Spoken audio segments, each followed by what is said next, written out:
Okay, so we have Dr. Suman Chakrabarti here, who is a professor in the Mechanical Engineering Department of IIT Kharagpur and Sir J.C. Bose National Fellow as bestowed by the Department of Science and Technology, Government of India. He has been Institute Chair Professor and he's currently the Dean of Sponsored Research and Industrial Consultancy. Formerly, he was the head of the School of Medical Science and Technology. His current areas of research include microfluidics, nanofluidics, micro-nanoscale transport, with particular focus on biomedical applications, including diagnostic technology. He has been awarded the Shanti Swarup Bhatnagar Prize in the year 2013, which is the highest scientific award from the Government of India.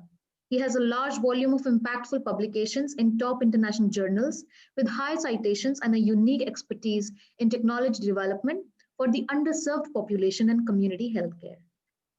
With this, may I please invite Dr. Suman Chakrabarti to give his presentation. Thank you so much for inviting me in this program, where the good thing is that there is a focused audience, and therefore it's a pleasure and honor to present the work here. So I will share my presentation, which always takes some time, but I hope it is visible now. And I will make it full screen. Hopefully it is visible to everybody. Yes. Okay. So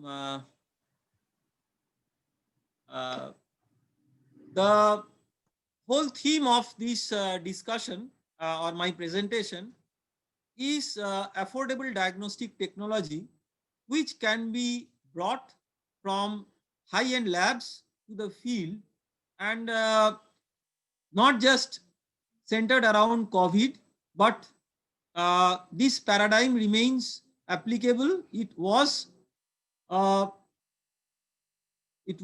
relevant even in the pre-COVID era, and it will remain important in the post-COVID era.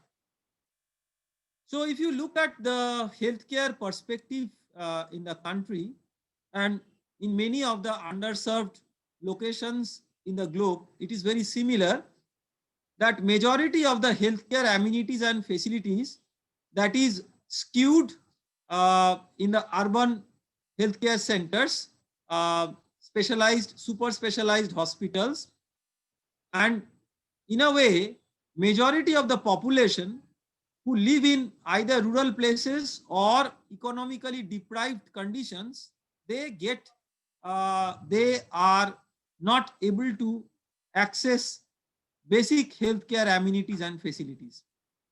While we always complain about shortages of doctors, nurses, and barriers to access and several other factors, what we often forget is the role of technology, in a way that the technologies which are developed in high-end labs are possibly not going to work when they are brought out to the green field.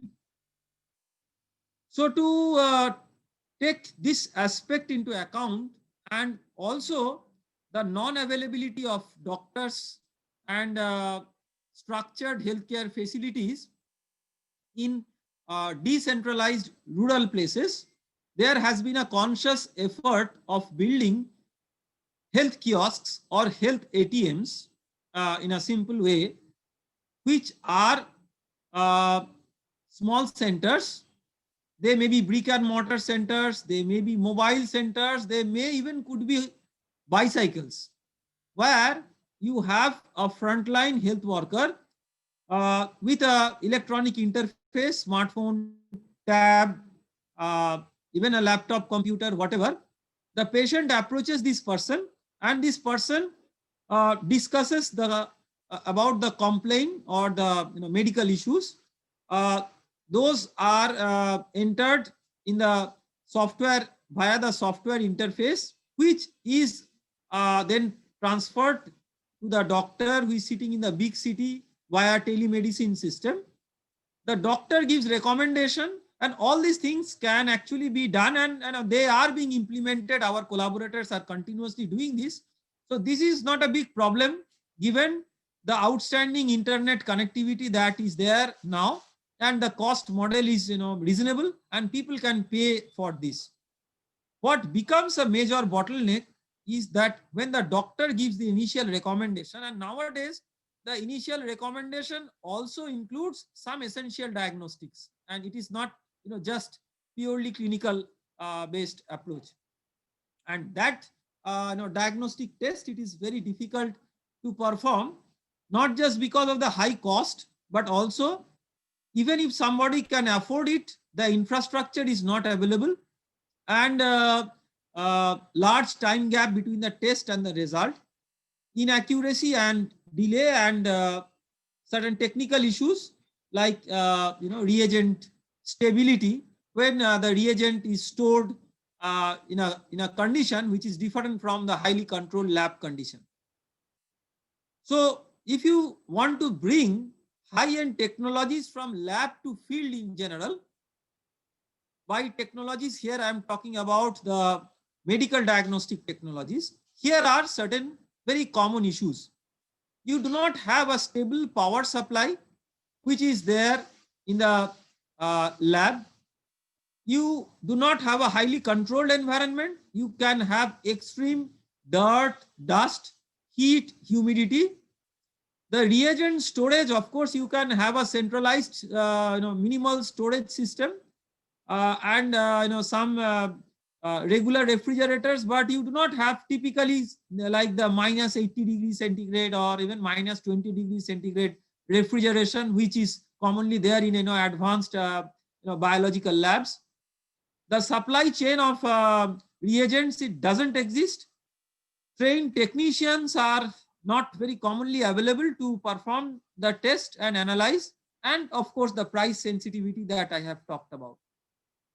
More than these, there are certain myths and beliefs which are nowadays propagated by I would say media or whoever. So in that way, for a common person to take a decision about whether a test method is appropriate or not, it becomes absolutely confusing.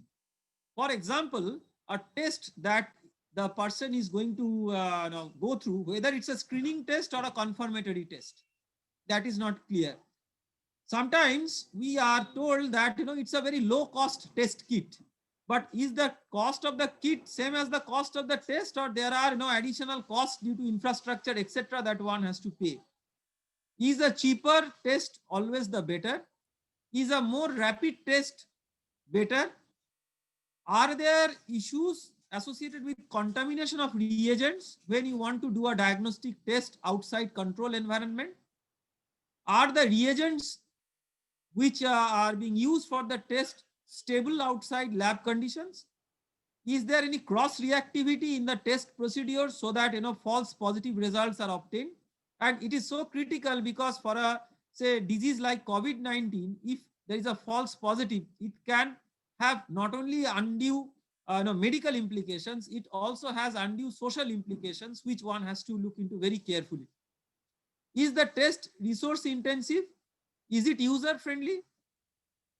Is it accurate in terms of specificity and sensitivity? And finally, is there any fancy unnecessary electronics or indirect sensing which makes the test device looking so good but performing not up to the medical standards? So all these things have to be carefully looked into, and the consumer has all the right actually to assess this before getting into a test. So all these aspects are centered around the concept of testing one drop of body fluid at the point of care, where the body fluid could be blood, urine, saliva, etc. So you can have one drop of the fluid, and it is typically being analyzed in this particular view graph. It's a schematic representation that fluid is being dropped in a piece of paper in which there is some colorimetric reaction. That means there is some chemical reaction going on which will give a change in color, and that change is analyzed by a smartphone based image analysis system, and the result is also disseminated by smartphone, and it could or could not have a computer interface, and the entire thing is portable, functional with limited resources, user friendly. You can have mass manufacturing of these kinds of test devices and kits, inexpensive, and it doesn't require much of infrastructure to run these tests, and these are rapid and these can be reasonably automated. So this paper strip that I was just talking about, it could be several types. One simple type of paper strip, which we call as MuPad or micro paper based analytical device, it essentially includes a paper on which you have a micro channel. The micro channel is necessary because if you do not have a channel, the body fluid which is dropped on the paper will diffuse all around. It will not go to a focused targeted region, which in this case you have the blood sample dispensed here, and the target region is here, where there will be some reaction, and the smartphone camera can focus there to see the change in color. So these kinds of strips can be manufactured very easily by simple printing technology, where you print this design on a piece of paper and heat over a period of for a few minutes at around say 200 degrees centigrade, so that the toner particles which come with the printer, they melt and block these these black regions, so that there cannot be any cross flow of the body fluid sample, blood or whatever. So in that way, simple micro channel on paper can be fabricated without any machine, and that is, I would say, the most frugal way of manufacturing these paper strips, which can be upscaled and automated by reasonable machine utilization, so that the entire process remains very, very economical. You can add a bit of advancement to these devices by making pencil sketched electrodes on the piece of paper, so that again for pieces you can make pencil sketched electrodes. For a large number of pieces you can have automated graphite deposition system, so that it is possible to have electrodes on a piece of paper. This pencil sketched region acts as electrode. You apply an electric field, and the body fluid sample, which was moving from source to destination, now with electric field it can move very, very fast. So in that way you can do very, very rapid diagnostic protocols. This is known as paper and pencil based microfluidics technology, which was invented in our research group at IIT Kharagpur. Now, what you can do with these devices or these paper strip based diagnostics is starting from very simple tests to more and more complex tests you can do. So I will give a few examples of this. So here you can see a paper strip based diagnostics of blood sugar in simple terms, or plasma glucose in a more technical term. So you have a strip of paper on which the blood is dropped, and there is a simple membrane filter which separates the plasma, and the plasma flows by capillary action to a reaction pad where you have this glucose oxidase, peroxidase, etc. Certain reagents which are kept. And with the reagent, when you have the change in color, so to detect the change in color, so what is done is this paper strip, which is put in a backbone of a cartridge. That cartridge is inserted through a slot in a box, just like the same way in which we insert a credit card in a credit card reader. Then the smartphone takes the image, and by a calibration, pre-calibration of the color map with the glucose concentration using patient samples, it is possible to come up with a smartphone app-based prediction based on the color of the image, that what is the glucose concentration. Similar tests we have developed for hemoglobin. So again, we have the blood sample dispensed on a piece of paper and certain reagents. At the end of the reagent blood interaction, there is a change in color, and the change in color is analyzed. And you can see that in this way, very low hemoglobin concentration also we could detect very successfully, about 3 or 4 gram per deciliter, which is absolutely low hemoglobin concentration, and it requires immediate sort of blood transfusion to save the patient's life. So even that we could detect, and it could be verified by an automated hematology analyzer in lab. Glucose and hemoglobin are simple, public health aspects, but a little bit more complex aspect is this antibiotic resistance. So nowadays, lots of in many scenarios when there are bacterial infections, the antibiotic that the doctor gives doesn't work, and the reason is that there is a resistance to the antibiotic that is being developed by the bacteria. So to overcome that, the doctor has to know that which antibiotic will work, and that for that there is a simple foldable paper-based technology that we have patented and developed in our lab. So this is an example where we want to test whether an antibiotic will work for curing the E. coli based urinary tract infection.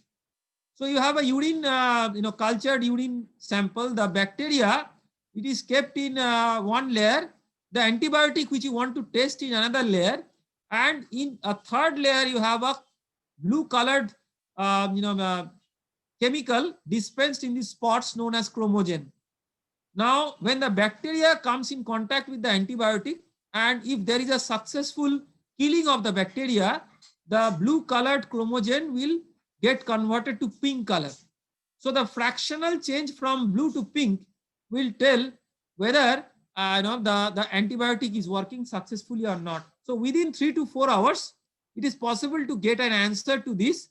So this can be kept in the chamber of the doctor, and the doctor within a few hours can test a few possible antibiotics, and within 3 to 4 hours can give the right antibiotic which will work for the patient and save the life. Now, so we have discussed about certain basic public health based procedures, and those procedures have now been extended in the COVID era, because now COVID has become a part of public health, sort of emergency situation. So for COVID, because it's a virus, we have to test the virus, and there are various possible ways of testing the virus. So if you see the structure of a virus, you have the nucleic acid inside, and you have the proteins in the outer periphery. So if you are testing the proteins in the outer periphery, that is called as rapid antigen test.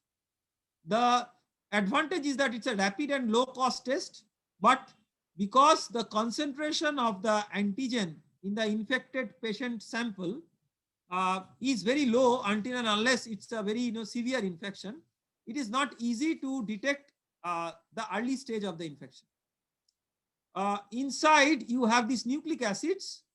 Nucleic acid based tests are more accurate because the RNA of the virus contains the basic signature, but the standard RNA based test, the gold standard one, the RT-PCR test, it is very much resource intensive, and it requires a special machine, and it requires highly controlled infrastructure, lab infrastructure, where you have a controlled environment plus highly skilled technicians to do the test.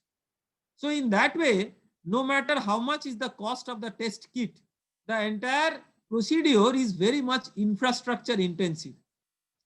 To obviate that requirement, what we have developed at IIT Kharagpur is a simplified version of a nucleic acid based test, where you still have the swab collection, you have the RNA based testing, but the RNA based testing is done in a simple machine, where essentially we are doing the same thing. We are converting the RNA to DNA, that is called as reverse transcription, and then making a large number of copies of the DNA where actually the signature of the virus is there. And this is called as DNA amplification. Classically, it is done in a PCR machine, but instead of that, we have innovated a machine called as COVIRAP device, where we are doing the same test. So in the COVIRAP machine, what we are doing is that we are doing the RT lamp based test for around 30 minutes, which is an isothermal test instead of a thermal cycling based test. In addition, we do a specific DNA based probing, which is a patent protected technology of IIT Kharagpur. And then once that is done, so all these things are done in a pre-programmed machine, so that user doesn't have to do anything. The machine is programmed in a way that these steps are performed one after the other, and the test products are dispensed in a paper strip, and appearance of a line in a paper strip tells the presence or absence of a particular gene in the nucleic acid, and multiple of such genes can actually tell what is how the test is done. So I would like to run a little bit of movie of the test, just to make sure that you get an idea of what it is.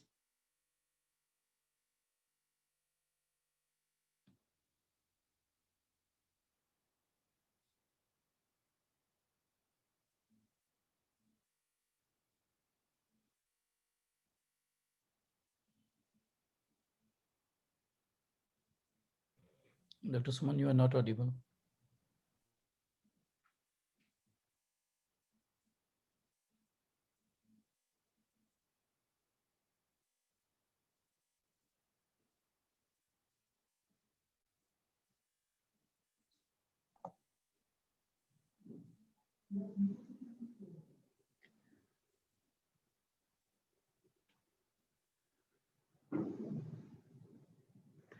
Dr. Suman?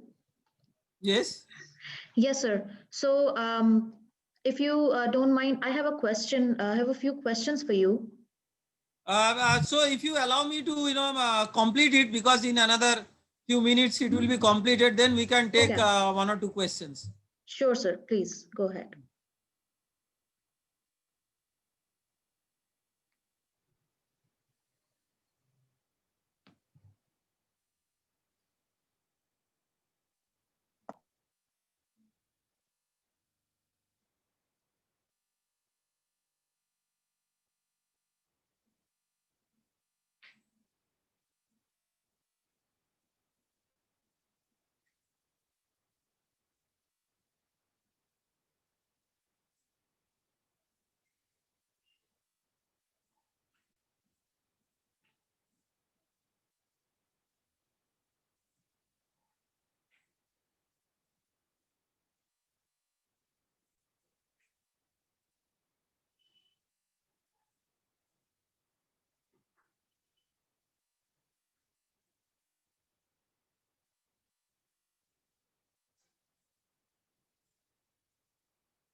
Dr. Suman, you are not audible.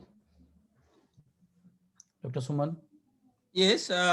So now this particular test which we developed, we of course established that uh, it is highly specific, highly sensitive, and this was validated by ICMR NICET, which is an authorized ICMR unit located at Kolkata, and it showed reasonably good specificity and sensitivity over a CT value which is up to around 35, where the results were validated using the results from the real-time PCR test versus the test developed by us using the same